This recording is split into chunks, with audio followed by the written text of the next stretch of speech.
All right, welcome to the next episode of Voice AI podcast, where we discuss the future of voice AI. Today, I'm super excited to host Travis Markel, who is the Chief Operating Officer of Arrivia. Welcome, Travis. Thank you very much. Good morning. Yeah, a couple of words about Arrivia. So Arrivia is a leading travel loyalty and rewards program provider, empowering businesses to offer exclusive travel benefits to their customers. And with a global network of travel suppliers and a technology-driven approach, Arrivia enables seamless booking experiences for millions of travelers.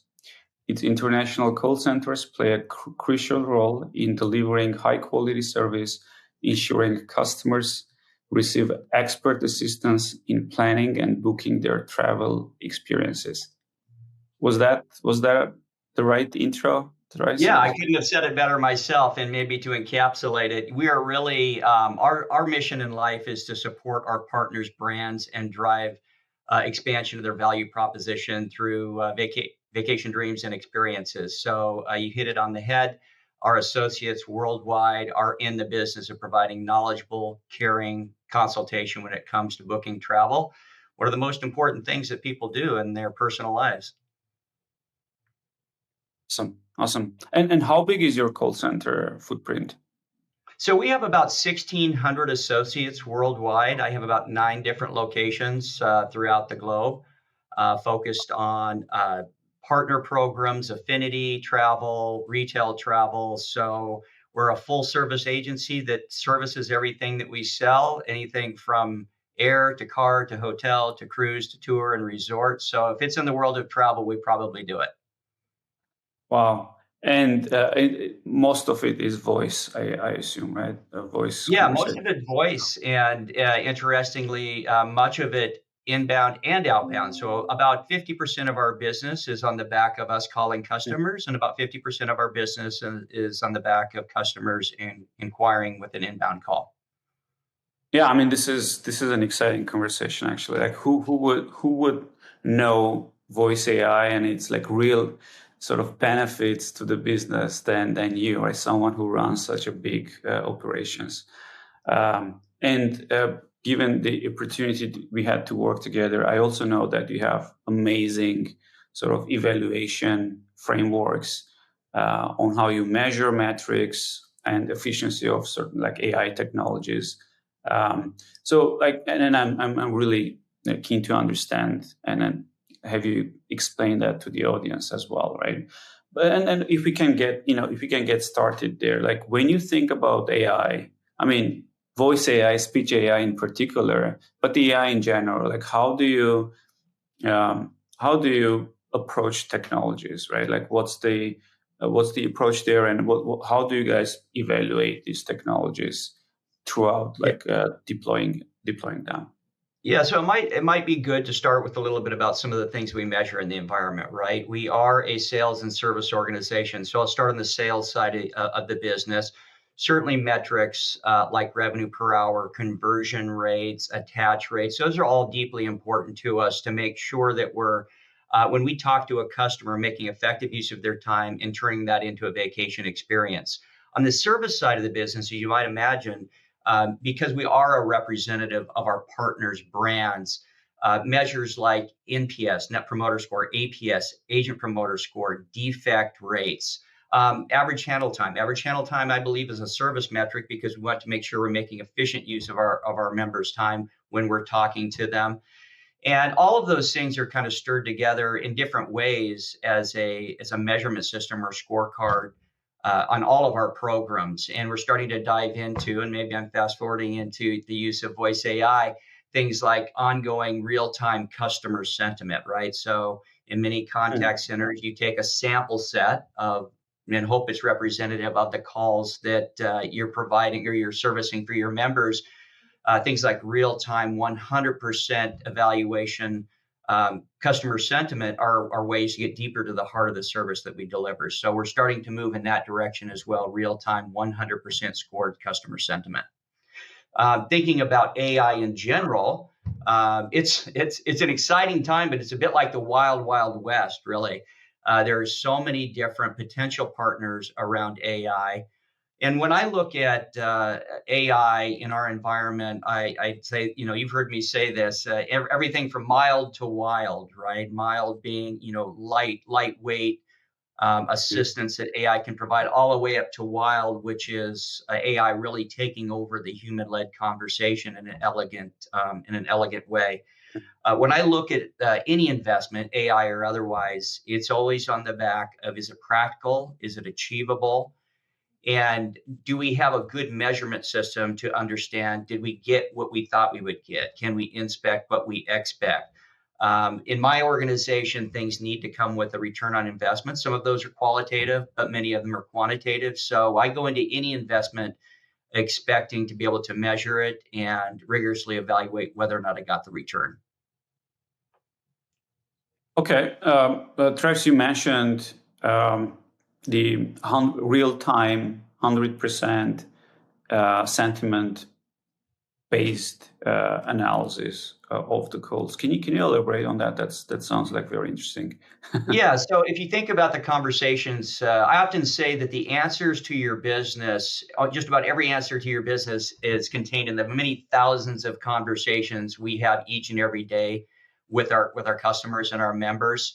The difficulty is unlocking that, right? So in most contact center organizations I've been a part of, do some version of the same thing, which is take a sample of those interactions, score them against some standard, a partner standard, an internal standard, or some combination of both, and they use that to derive a broader observation on the quality of the conversation. But if you can listen to and understand things like contact collisions between customers' voice patterns, and really get to, is this a good conversation? Was the customer happy? Did it feel like it was a healthy engagement or not? That's really what I'm talking about. And AI can help us Mhm. do that. And we're evaluating solutions that allow us to interrogate 100% of those interactions and give us a customer sentiment, happy or sad, if you want to call it that.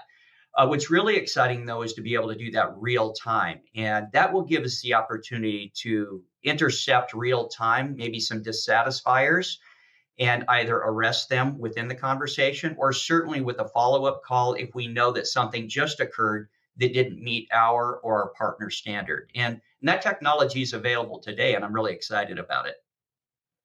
Super interesting. And just to clarify, when you say real time, you mean post call, right? Not like real time as the conversation happens, because like Well, risk yeah, yeah. or as The first iteration will be post call, right? But yeah. the reality is those monitors are occurring real time in the conversation, and can Okay. theoretically send up a flare and say, "Hey, you've got an issue here."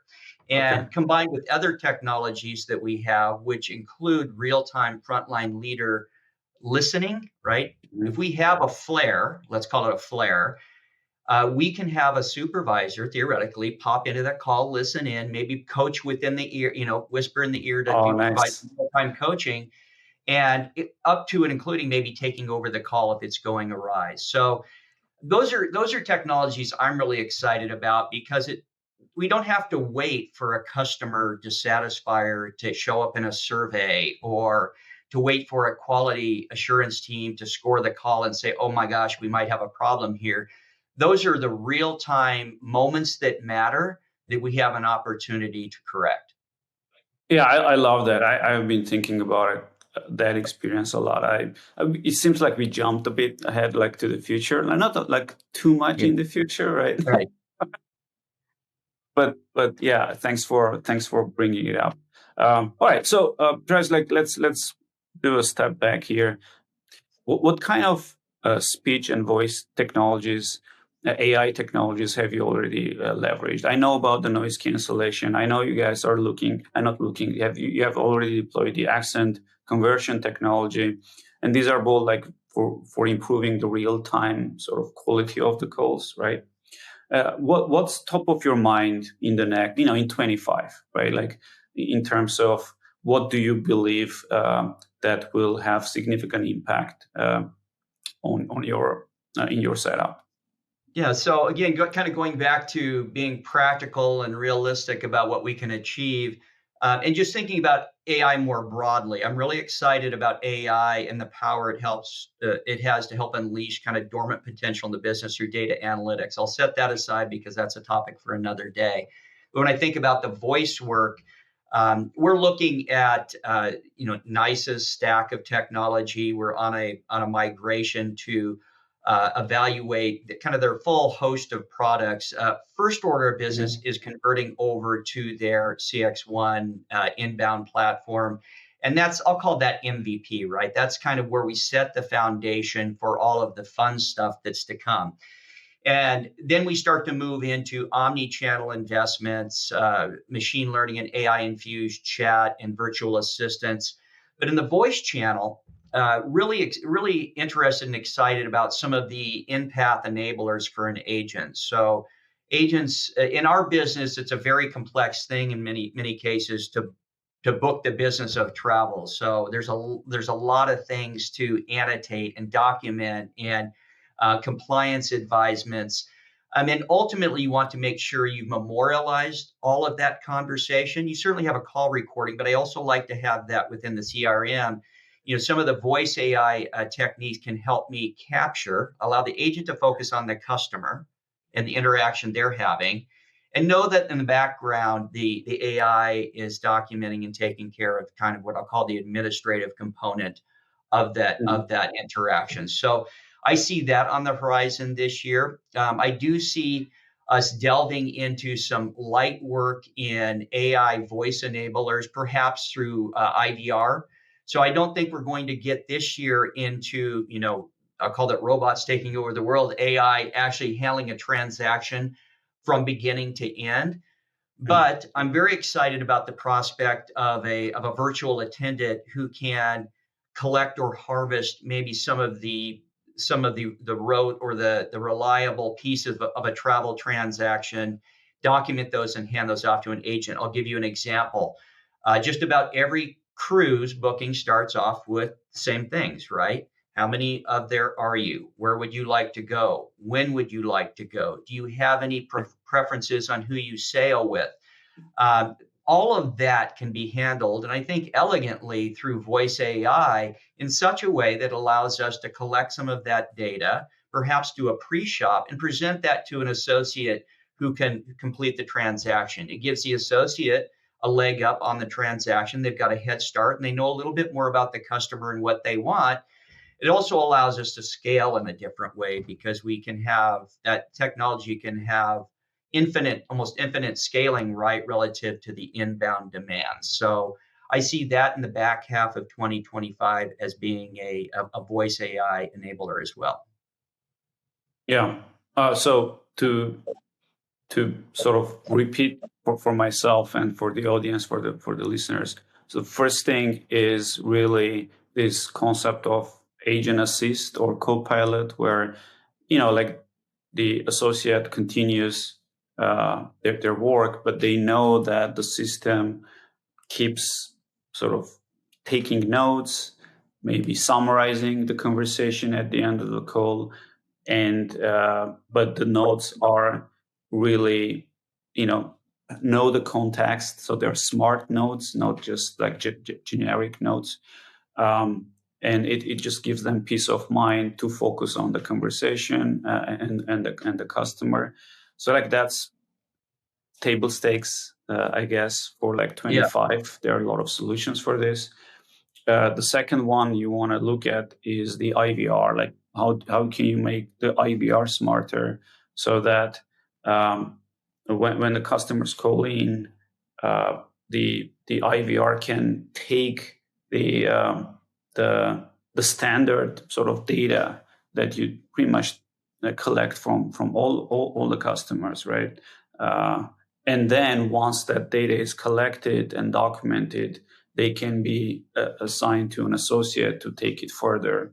And then the rest of it will be like normal call, human to human conversation. Basically, a smarter IVR is what you have described, right? Like Yeah, AI yeah, powered IVR. Exactly, exactly. And something that is elegant, conversational, human-like. I've evaluated solutions that it's interesting. They introduce what I call human imperfection in the conversation with human utterances. Empathy, actually, I've seen some Mhm. solutions that introduce the concept of empathy. Um, it's an exciting time. Obviously, that's a pretty large investment, which is why I say, that's kind of a back half of 2025 opportunity. But I think it is practical and realistic and achievable sometime in 2025. Yeah, I mean, especially in a vertical use case such as travel, right? Like if you can have AI agents that are trained for that particular use case, you know exactly how the calls happen, what data is important to populate to associates before giving the call to them. I think that should be doable. Although we technologists always are too optimistic, there are always so many different edge cases out there that you know will break the system. But Yeah. that's really exciting. Yeah.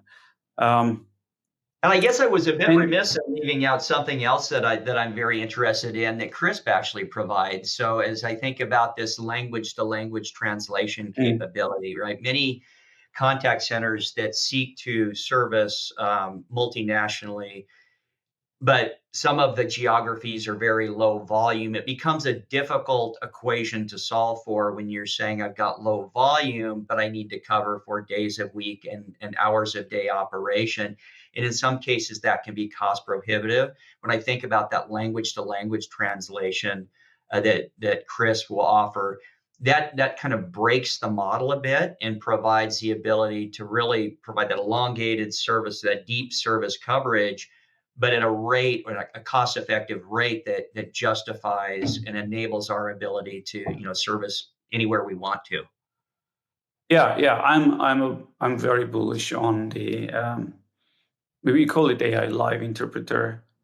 It basically the only way to solve it is like the real time translation today is through human interpreters, right? And the Yeah, experience with human, I mean, you can either have associates that are multilingual and they can handle the calls, or you need to invite the third person to the call, which is a very, clunky experience because there very are clunky. wait times, yeah, and they not might not have the context when they join. So I think like AI is like as a technology just fits very well to solve this particular use case. And I think like 25 is gonna be a big year for it because just the technology is just there and it's getting there. It's almost there, right? Right. It does have um, it today. If we deploy it, it definitely has it will create a lot of value.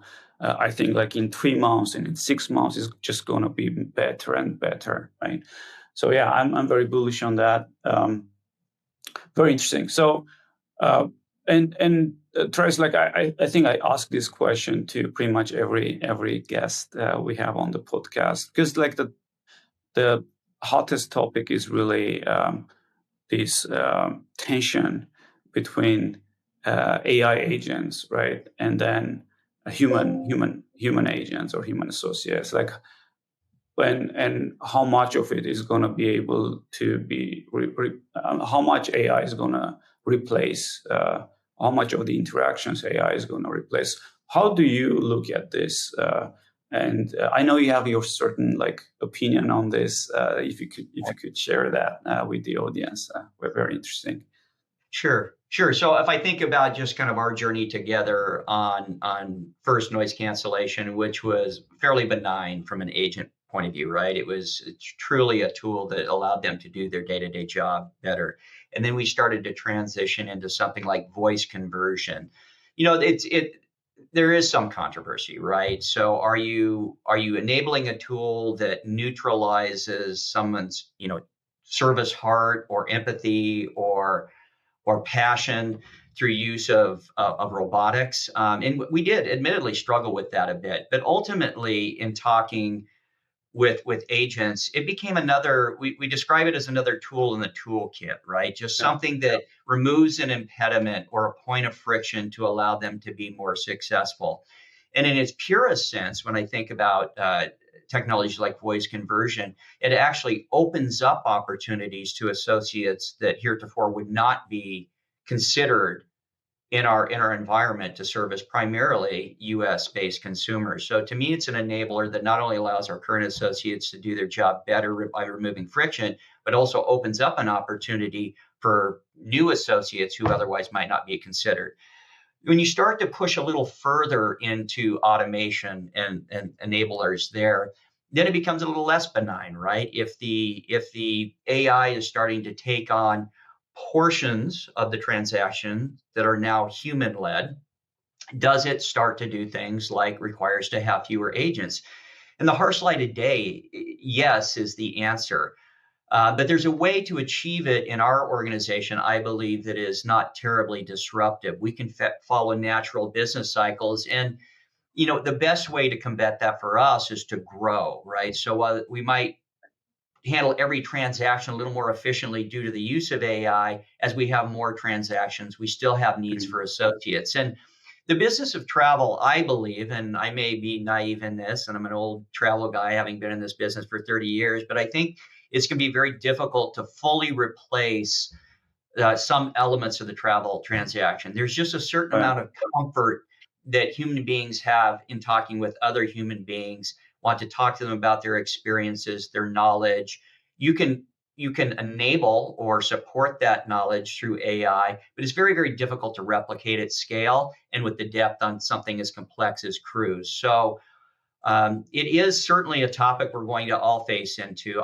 But it's undeniable that we all need to face into it because the technology is there. It's getting better and better, and it has the opportunity to really transform businesses globally. So but the summary statement is these are all tools, better enablers for agents. And if you think about it from an agent's point of view, if you can purify the types of conversations they're having down to sales opportunities and handle some of the service opportunities differently, now you're allowing associates to focus on the things that are Mm. value add to them, like selling, because ultimately that ends up in the form of additional compensation for them. So there is Mm. give and take in all of it, but I think if constructed correctly against a growth strategy that we have, Yeah. it will be a natural implementation in our business. Yeah, I really like your perspective on growth, right? So AI, I think AI can enable more growth from the organizations and the ones that understand that this is an investment in growth, and that's how you should think about this. There is a potential of impacting the growth numbers significantly. Like, just imagine, like, if you can do, I don't know, 5 times more, if you can talk to 5 times more customers. I mean, it's Right. just like you're limited today with the number of associates you have. But if you can implement AI and talk to 5 times more customers, and there is a clear outcome of every conversation, like a positive outcome on the business, then obviously there is a case that AI will just bring more growth to the companies, right? Um, And yeah, looking this at is very interesting. looking at through the customer's lens as well. I mean, there are certain interactions that we as human beings are more comfortable talking with other human beings, and others, we just want something quick, efficient, available right away, and that's where AI can help, right? So the right transaction, right channel. I think we as human beings are accepting of automated solutions for certain interaction types, and others we want to talk to, a fellow human being. Exactly. And I think there's room for both. Yeah, especially if the transaction you're making is above certain number, you want to have the you want to have that. You don't want to be too anxious, right? Like, okay, I was talking to AI. Did it actually capture how much I can trust them and so on? Like, yeah, it's interesting to observe that there was a huge hype around AI, and technologists just get too excited about technology early on, and like everyone was talking about like AI replacing humans, especially in the call center. But now I think the hype is going down, and like people just realize, and you can see from comments and conversations happening online, right? Okay, actually, it's going to be slower, and humans have such an important sort of place in all of this. So I think this is going to work out very well for the industry. Um, anyway, Travis, this was great. Thank you so much for coming today and sharing. I think like your perspective is very valuable because you're bringing you are the person who actually integrates all these technologies, right, and evaluates. And I often have like technologists on the podcast. Things are like very exciting for technologists, but you're bringing the reality to the table. Uh, thanks a lot for coming today. Of course, of course.